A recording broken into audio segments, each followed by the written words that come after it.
Microsoft Word beginner to advance কোর্সের সপ্তম ক্লাসে আপনাকে স্বাগতম। আজকে আমরা এই যে লেআউট মেনুর আন্ডারে বেশ দারুণ কিছু জিনিস নিয়ে কথা বলবো। দেখেন, লেআউটের আন্ডারে যে জিনিসগুলো রয়েছে এই জিনিসগুলো মূলত আপনার মাইক্রোসফট ওয়ার্ড ডকুমেন্ট নেওয়ার প্রথমেই কাজ করার কথা। অর্থাৎ আপনি যখন একটি ডিজাইন করবেন তখন এই ডিজাইনটা আসলে কিসের জন্য করবেন? আপনি কি একটি বইয়ের জন্য করবেন, নাকি একটি অ্যাসাইনমেন্টের জন্য করবেন, এটা কি পোর্ট্রেটে করবেন নাকি ল্যান্ডস্কেপে করবেন? এই জিনিসগুলো আপনাকে প্রথমেই কিন্তু ঠিক করে নিতে হয়। তো আমি কিন্তু একদম প্রথম ক্লাসে আপনাদেরকে যখন একটি মাইক্রোসফট ওয়ার্ড ডকুমেন্ট নিয়েছিলাম তখন প্রথমেই সাইজের কাজটা দেখিয়েছিলাম। তো আমি যখন প্রথমেই কোনো মাইক্রোসফট ওয়ার্ড ডকুমেন্ট নিয়ে কাজ শুরু করি, যেহেতু ওয়ার্ডের জিনিসগুলো ম্যাক্সিমামে প্রিন্ট দেওয়া হয়, সেক্ষেত্রে আপনি কি টাইপের প্রিন্ট দিবেন? আপনি কি একটি দলিল লিখবেন, নাকি আপনি একটি অফিসিয়াল পেপার লিখবেন, যেমন A4 পেপার আমরা অফিসিয়াল ইউজ করি, নাকি লেটার পেজ নেবেন? তো আমি A4 নিয়ে কাজ করি, সেক্ষেত্রে আমি A4 এর উপরে ক্লিক করলে আমার পেজ সাইজটা কিন্তু A4 পেজে প্রিন্ট দেওয়ার উপযোগী হয়ে গেল। যদি আমি এই লেটার পেজ নিয়ে কাজ করি এবং A4 পেপারে প্রিন্ট দেই, তাহলে কিন্তু লেখা ছোট বড় হয়ে যাবে, নষ্ট হয়ে যাবে, অনেকগুলো ঝামেলায় পড়তে হবে। একইভাবে আমি এখানে আরেকটা জিনিস আপনাদেরকে দেখাই। সাইজটা নিয়ে তো কথা বললাম, এখানে মোর পেপার সাইজের আন্ডারে আরও বেশ কিছু পেপার সাইজ আছে। দেখেন বিভিন্ন রকম, যে অনুযায়ী আপনার যদি অফিসে এরকম ব্যবহার হয় সেক্ষেত্রে আপনি এইভাবে ব্যবহার করতে পারেন। তো আমি যেহেতু A4 পেপার নিয়ে কাজ করব, সেক্ষেত্রে এখান থেকে বাই ডিফল্ট A4 নিয়ে কাজ করছি। এরপরে রয়েছে ওরিয়েন্টেশন। আপনি এই যে পেজগুলা কোন কাজের জন্য ব্যবহার করবেন? পোর্ট্রেট ওরিয়েন্টেশন নেবেন নাকি ল্যান্ডস্কেপ? পোর্ট্রেট মানে তো আমরা বুঝতেই পারছি। আমি যদি একটু জুম আউট করি, কন্ট্রোল বাটন প্রেস করে, এরকম পেজগুলা। যদি আমি এখান থেকে ওরিয়েন্টেশন থেকে ল্যান্ডস্কেপ করি, তাহলে পেজগুলো দেখেন এই বরাবর হয়ে যাবে। তো আপনার টেবিলের ক্ষেত্রে বা আপনার ডেটা কিভাবে রাখলে ভালো হয়, যেমন আপনি যদি টেবিল নিয়ে কাজ করেন সেক্ষেত্রে আপনার হয়তো অনেক বড় জায়গা লাগতে পারে এই বরাবর, তখন আপনি এরকম ল্যান্ডস্কেপ পেজ নিতে পারেন। তো আমি এখান থেকে আবারও পোর্ট্রেট করে দিলাম। এরপরে খেয়াল করুন, আমাদের যে জিনিসটা রয়েছে মার্জিন, এটা খুবই ইম্পর্টেন্ট একটা জিনিস। মার্জিন আসলে কি? মার্জিন হচ্ছে আমি দুই পাশে যে জায়গাটা ছেড়ে দিয়েছি, আমি যদি একটু জুম করি, কোনো একটা লেখাকে যদি আপনি একদম এই কোণা থেকে শুরু করেন, তাহলে আপনি যদি স্টপলার করেন বা লেখাটা কাউকে পড়ার জন্য দেন, সে কিন্তু বিরক্ত হবে। একটা নির্দিষ্ট লেখা কিন্তু ছেড়ে দিতে হয়। আপনি যখন দেখবেন যে পরীক্ষার খাতায় লিখছেন, তখনও কিন্তু আমরা একটা নির্দিষ্ট এলাকা ছেড়ে মাঝের জায়গাটুকুতে লিখি। তো এই মার্জিন থেকে আমি নর্মাল মার্জিন করে নিয়েছিলাম, মানে বাই ডিফল্ট উপরে নিচে ডানে বামে 1 ইঞ্চি করে জায়গা আমি ছেড়ে দিয়েছি প্রতিটা পেজে। এখান থেকে আপনি কাস্টম মার্জিনে গিয়ে যে কাজটা করতে পারেন সেটা হচ্ছে যে টপে আপনি এখান থেকে ম্যানুয়ালি কমাতে পারেন। যেমন টপে রাখবেন 0.5, লেফটে 1, বটমে আপনি ধরেন 0.5 রাখবেন এই যে, আর রাইটে 1 ইঞ্চি এইভাবে রাখবেন। এখন আপনি এখান থেকে যদি ওকে দেন, তাহলে সে অনুযায়ী দেখেন এই লেখাটা কিন্তু কিছুটা উপরে উঠে গেল। আবার এখানেও মার্জিন থেকে কাস্টম মার্জিনে গিয়ে যদি আপনি লেফটেও দেখেন 0.5 ইঞ্চি রাখেন, রাইটেও 0.5 ইঞ্চি রাখেন, ধরেন একটা পেজেই প্রিন্ট দিবেন, বেশি পেজ প্রিন্ট দিবেন না, ওকে দেন, তাহলে দেখেন লেখার যে এরিয়াটা বেড়ে গেল, অর্থাৎ এই বরাবর চলে আসছে লেখাটা। একইভাবে আমি আবার নর্মাল মার্জিন করে দিলাম। তো পেজ সেটআপটা কেন আগে করে নিতে হয়? যখন আপনি পেজ সেটআপ করবেন এই লেখা কিন্তু চেঞ্জ হয়ে যায়।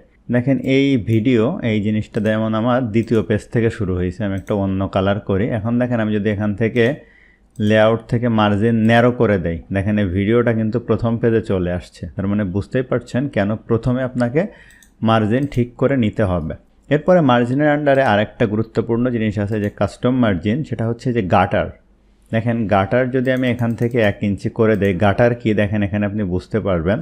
গাটার হচ্ছে যখন আমরা যে স্পাইরাল বাইন্ডিং বলে বা বই লিখি, তখন কিন্তু বামে আরও অঞ্চল ছেড়ে দিতে হয় বড় বড় বই করলে, তা না হলে কিন্তু লেখা ভিতরে ঢুকে যায়। সেক্ষেত্রে এরকম ওকের উপর ক্লিক করলে দেখেন বামে এতটুকু অঞ্চল ছেড়ে ডান দিকে আপনার এই যে লেখা শুরু হয়েছে। আবার যদি আপনি এটা চেঞ্জ করতে যান, অর্থাৎ সোজা কথায় আপনি প্রথমে এই কাজগুলো করে নেবেন। এই গাটারের পজিশন যদি উপরে রাখতে চান, এই যে এরকম উপরে, মানে আপনি 2 ইঞ্চি জায়গা ছেড়ে দিবেন। উপরে কোথায় রাখে? আপনার যে দলিল ঠলিল লেখে ওখানে দেখবেন এরকম গাটারে উপরের জায়গা ছেড়ে দেয়। সেক্ষেত্রে দেখেন প্রতিটা পেজে এই উপরে জায়গা কিন্তু ছেড়ে গেল 2 ইঞ্চি করে। তো এইভাবে আপনি খুব সহজে আপনার এই গাটারগুলো, এখন আবার আমি 0 করে দেই, এখান থেকে দিয়ে ওকে দিলাম, তাহলে আবার আগের অবস্থানে চলে আসলো। এবং ওরিয়েন্টেশন সাইজ নিয়ে তো আমরা কথা বললাম। এরপরে আমরা কলাম নিয়ে একটু কথা বলি। দেখেন এই লেখাগুলোকে, এখানে দেখেন কিছু লেখা আছে, এই লেখাগুলোকে আমি যদি বিভিন্ন কলামে ভাগ করতে চাই, এই লেখাগুলো সিলেক্ট করে কলাম থেকে দেখেন 3 কলামের উপর ক্লিক করলে এই লেখাগুলো 3টা কলামে দেখেন ভাগ হয়ে গেল। অর্থাৎ একটা পেজের মধ্যে একাধিক কলাম। আপনার পত্রিকায় দেখবেন যে অমুক নাম্বার পেজের অমুক নাম্বার কলামে এই সম্পর্কিত আরও পড়তে পারেন। এটা কিন্তু পত্রিকায় এই জিনিসটা ব্যবহার করা হয়। তো এখানে দেখেন এভাবে আপনি কলামে ভাগ করতে চান তাহলে করতে পারবেন। কলামের মাঝখানে যদি আপনি সেপারেটর দিতে চান সেক্ষেত্রে কলাম থেকে এই যে মোর কলামে গিয়ে এখান থেকে একটা অপশান আছে লিঙ্ক বিটুইন, এটা দিয়ে দিলেন। এই যে কলামের স্পেসিং আপনি এখান থেকে কমাতে পারবেন দুইটা কলামের মধ্যে। দেখেন এই যে কতগুলা কলাম করবেন, 2টা নাকি 3টা নাকি 4টা, এটা করা যাবে। ওকে দিলেন, তাহলে দেখেন এই মাঝখানে এই যে সেপারেটর যে বরাবর লাইন কিন্তু চলে আসলো। এখন এখানে কলামে গিয়ে আবার মোর কলামে গিয়ে আপনি এখান থেকে কলাম যদি একটা করে ওকে দিয়ে দেন তাহলে আবার আগের অবস্থানে চলে আসবে। তো আমি Ctrl Z প্রেস করে এই অবস্থানে থাকলাম, আমার 3টা কলাম থাকুক, কারণ একটা জিনিস আপনাদেরকে দেখাতে সুবিধা হবে।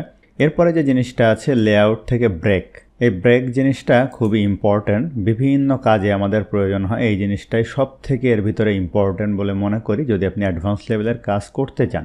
দেখেন আমার এই কলামের পরে এই লেখাগুলো আমি চাই যে এই পেজে আর থাকবে না, আমি 2য় নাম্বার পেজে থেকে চলে যাব।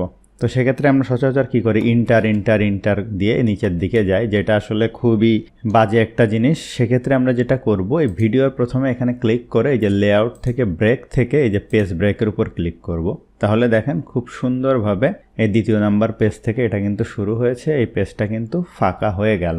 একইভাবে এখান থেকেও যদি আপনি আরেকটা পেজ শুরু করতে চান, এই যে ব্রেক থেকে পেজ ব্রেকের উপর ক্লিক করেন, দেখেন এইটুকু বাদ দিয়ে বাকি জায়গা থেকে শুরু হলো। এখন যদি ব্রেকের আন্ডারে আরও বেশ কিছু জিনিস রয়েছে, কলাম ব্রেক, এই জিনিসটা আমাদের প্রয়োজন হয়। ধরেন এই জায়গা পর্যন্ত একটা লেখা শেষ, এই যে এক্সাম্পল পর্যন্ত, এখন এইটুকু এখান থেকে শুরু হবে। তাহলে আমি এখানে মাউসটা রেখে ব্রেক থেকে আমি কলাম ব্রেকের উপর ক্লিক করলে দেখেন এইটা এই পর্যন্ত থাকলো, এখান থেকে এই যে 2য় কলামে কিন্তু চলে গেল। তো দেখেন এই ফাইলটার ভিতরে আমি যেহেতু অনেকগুলা কাজ করে ফেলেছি, এই ফাইলটা আমি কেটে আর একটা নতুন ফাইল অন করি, কারণ বিভিন্ন রকম ফরম্যাটিং হলে অন্য কাজগুলো দেখাতে অসুবিধা হবে। আমি এখানে পেজ ব্রেক কলাম ব্রেক আপনাদেরকে দেখালাম, এটা কেটে দেই। আমি আরেকটা ফাইল আমার আছে ডেস্কটপে, এই যে এই জিনিসটা ওপেন করলাম, একদম এখানে কোনো ফরম্যাটিং নেই, শুধুমাত্র এই হেডার ফরম্যাটিং বাদে। এখন দেখেন এখানে লেআউটের আন্ডারে যে ব্রেক বললাম, ব্রেক আসলে কি সেটা বোঝানোর জন্য আমি আপনাদেরকে দেখাই যে প্রথমে একটু হেডার ফুটার অ্যাড করি।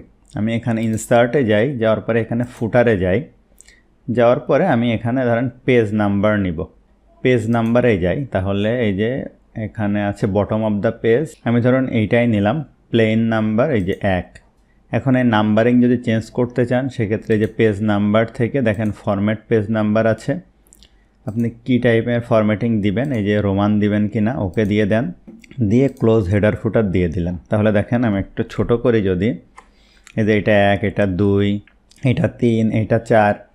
এখন ধরেন আপনি চান যে ডিফারেন্ট পেজ নাম্বার হবে, অর্থাৎ এই যে ভিডিও টপিক, এখানে কি হবে, এই ভিডিও টপিকের পেজ নাম্বারে যে 1টা পেজ, 2টা পেজ, এই যে 3টা পেজ, 3 পর্যন্ত পেজ নাম্বার পড়বে। আবার অডিও টপিক এখান থেকে 1 নাম্বার করে পেজ নাম্বার পড়বে।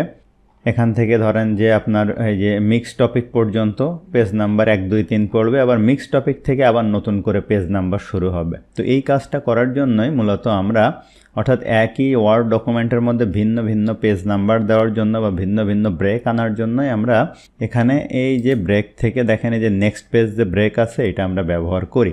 তো সেটা করার জন্য আমরা প্রথমে যেটা করব, এই যে দেখেন এখানে 1, 2, এই যে 3, এখানে এসে আমি পেজ ব্রেক দেখতে চাই, অর্থাৎ এই 3টা একটা ব্রেকের মধ্যে থাকবে, এখান থেকে নতুন করে শুরু হবে। তাহলে আমি এখানে ক্লিক করে আমি লেআউট থেকে ব্রেক থেকে দিব নেক্সট পেজ, এটার উপরে ক্লিক করব। তো আপাত দৃষ্টিতে মনে হচ্ছে যে এখানে কি হলো, তাই না? এটা বোঝার জন্য হোম থেকে আমি এই যে অপশান আছে এই যে শো অ্যান্ড হাইড, এটার উপরে ক্লিক করি। ক্লিক করার পরে আমি এখান থেকে যদি এই হেডার ফুটারের উপরে ক্লিক করি তাহলে দেখেন কি হবে, এইটা ফুটার সেকশন 1 এই জায়গায় এসে দেখেন হেডার সেকশন 2 হয়ে গেছে। এই পর্যন্ত কিন্তু 1 ছিল। এটা কেন হয়েছে? এটা হওয়ার মূল কারণ হচ্ছে যে আমি যে এখানে পেজ ব্রেকটা, আমি যে এখানে সেকশন ব্রেকটা যে আনলাম, এইটার কারণে এই জিনিসটা হয়েছে। আমার এইটা এখানে প্রয়োজন নেই, এটা উঠিয়ে দেই, এখান থেকে আমি বুঝতে পারছি। এখন এখানে 1, 2 থাকলো, এই পর্যন্ত 3, এই জায়গা থেকে আমি কি করব, আমি এখান থেকে নতুন করে পেজ নাম্বার শুরু করব। এই যে তাহলে আমি এখানে সিলেক্ট করি, করার পরে আমি এখান থেকে হেডার অ্যান্ড ফুটারে যাই, যাওয়ার পরে পেজ নাম্বারে যাই, ফরম্যাট পেজ নাম্বারে গেলাম, এখানে আমি স্টার্ট অ্যাড দিলাম, এখানে 1 থেকে শুরু হবে, ওকের উপরে ক্লিক করলাম। ক্লিক করলেও এখানে একটা ঝামেলা হবে, দেখেন এখানে 3, এখানে আবার 1 থেকে শুরু হয়েছে 1, এখানে 2, 3, এখানে কিন্তু আবার আমাকে আবার চেঞ্জ করতে হবে, কারণ এই যে মিক্স টপিক, এখানে আমি আবার একটু সেকশন অ্যাড করব। তো আমার এইটা যে হয়ে গেল, এই যে 1, 2, 3, এখন আমাদেরকে আরেকটা কাজ করতে হবে, সেটা হচ্ছে যদিও এটা পেজ ব্রেক করে আমি চেঞ্জ করলাম, কিন্তু বাস্তবে কিন্তু এটা ভালোভাবে হয় নাই। কেন হয় নাই? আমি হেডার ফুটারের উপরে যাই, এখানে একটা অপশান দেখেন চেক করা আছে, লিঙ্ক টু প্রিভিয়াস, এইটা উঠিয়ে দিতে হবে। এটা উঠিয়ে দিলাম। ফুটারেও গিয়ে লিঙ্ক টু প্রিভিয়াস এটা উঠিয়ে দিলাম, দিয়ে ক্লোজ হেডার অ্যান্ড ফুটার দেই।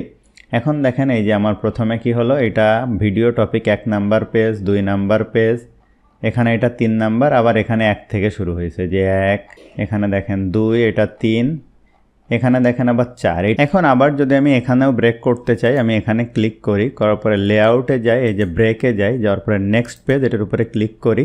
এখন যদি এই হেডার ফুটারের উপর ডাবল ক্লিক করে দেখেন এটা হেডার সেকশন 3 হয়ে গেছে, এটা কিন্তু 2 ছিল।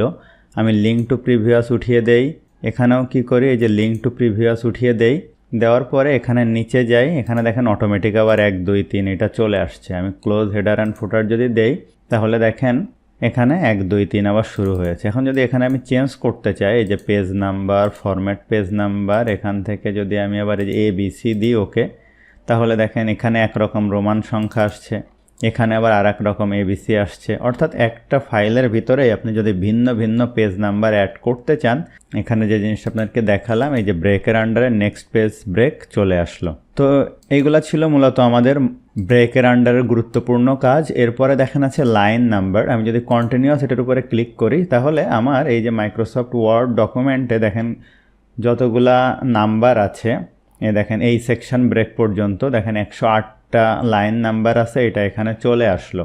আপনি যদি এটা Ctrl+A বাটন প্রেস করে এরপরে লাইন নাম্বার থেকে কন্টিনিউয়াস দেন, তাহলে টোটাল মাইক্রোসফট ওয়ার্ড ডকুমেন্টে কতগুলা লাইন আছে সেই জিনিসটা চলে আসলো। আমি Ctrl+Z প্রেস করে আগের অবস্থানে চলে যাই। তো এটার উপরে ক্লিক করে খুব সহজে আপনি কতগুলা লাইন নাম্বার আছে এটা খুব সহজে আপনি বুঝতে পারবেন, যদিও এই জিনিসটা খুব একটা প্রয়োজন হয় না। এরপর একটা জিনিস আছে হাইপেনেশন।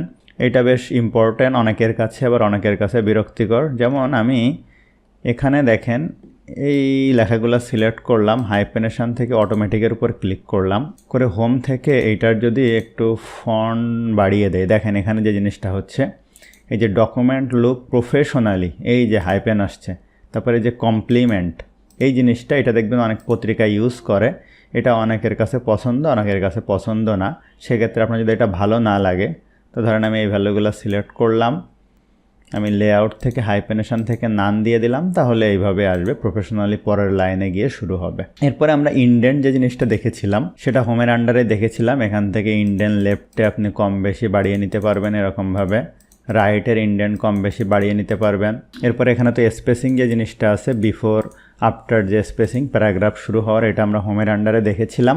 আর রাফ টেক্সট তো আমরা পিকচার ইনসার্ট করার সময় দেখেছিলাম। সেন্ড ব্যাকওয়ার্ড, সেন্ড ফরওয়ার্ড, এটা শেপের ক্ষেত্রে আমাদের ব্যবহার হয়, যে একটা শেপ ক্যারেক্টার শেপের উপরে, যেমন আমি ইনসার্টে গিয়ে শেপ নিলাম, এই একটা শেপ নিলাম, এটাকে Ctrl+D দিয়ে ডুপ্লিকেট করে ধরেন এইটা নিলাম, এটার একটা কালার দিয়ে দিলাম, ভিন্ন কালার। এই শেপটাকে যদি ওইটার পিছনে আমি নিতে চাই, সেক্ষেত্রে এই যে লেআউটে গেলে এই যে সেন্ড ব্যাকওয়ার্ডের উপর ক্লিক করলে এটা দেখেন এটার পিছনে চলে গেল, ঠিক আছে। আর সিলেকশন পেন তো আমরা আগেই দেখেছিলাম এই জিনিসগুলোকে সিলেক্ট করার জন্য। আর আমরা এখানে দেখেন রোটেট যে জিনিসটা আছে, আমরা বিভিন্ন শেপকে রোটেট করতে পারি বা পিকচারকে রোটেট করতে পারি। এরপরে ধরেন গ্রুপ করতে পারি, দুইটা ফাইলকে এটার উপর সিলেক্ট করলাম, কন্ট্রোল বাটন দিয়ে এটা সিলেক্ট করলাম, দুইটা যদি আমি গ্রুপের উপর ক্লিক করি তাহলে দেখেন দুইটা একটা হয়ে গেল। আবার এখান থেকে আনগ্রুপ করতে পারি। আর এখানে দেখেন অ্যালাইনমেন্ট যে জিনিসটা আছে, এটাও আপনাদের শেপ নিয়ে কাজ করতে অনেক সময় প্রয়োজন হবে। ধরেন আমি এইটা একটা শেপ করলাম, এই বরাবর রাখলাম, Ctrl+D দিয়ে আর একটা করলাম, এই বরাবর রাখলাম। এখন এই তিনটা কন্ট্রোল বাটন প্রেস করে দেখেন অ্যালাইন যদি আমি সেন্টার করি তাহলে একসাথে হয়ে গেল। আবার যদি ধরেন তিনটা আমি ডিস্ট্রিবিউট হরিজন্টালি করি, তাহলে তিনটার গ্যাপ একরকম হয়ে যাবে। এরপরে ডিস্ট্রিবিউট ভার্টিক্যালি দিলে এই তিনটা এক বরাবর হয়ে যাবে, যদিও তিনটা শেপের সাইজ তো এক না। এইটা ডিলিট করে দেই তাহলে বোঝাতে সুবিধা হবে। এখন দেখেন এইটা সিলেক্ট করে ডিস্ট্রিবিউট হরিজন্টালি। এখন আমি এই তিনটা এখান থেকে সিলেক্ট করি অ্যালাইন থেকে। দেখেন এই যে অ্যালাইন মিডিল যদি দেই তাহলে এই তিনটা এক বরাবর হয়ে যাবে। তিনটাকে যদি আমি সেন্টার করি একসাথে হয়ে যাবে। আবার যদি কন্ট্রোল জেড প্রেস করে আগের অবস্থানে যাই, তিনটা ধরেন এইভাবে রাখছি আমি, দূরত্ব ঠিক নেই।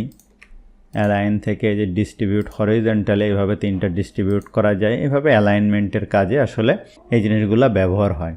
তো আশা করছি লেআউটের আন্ডারে এই জিনিসগুলো আপনাদের বাস্তব জীবনে অনেক উপকারে আসবে। তো কথা হবে পরবর্তী ভিডিওতে। ধন্যবাদ সবাইকে।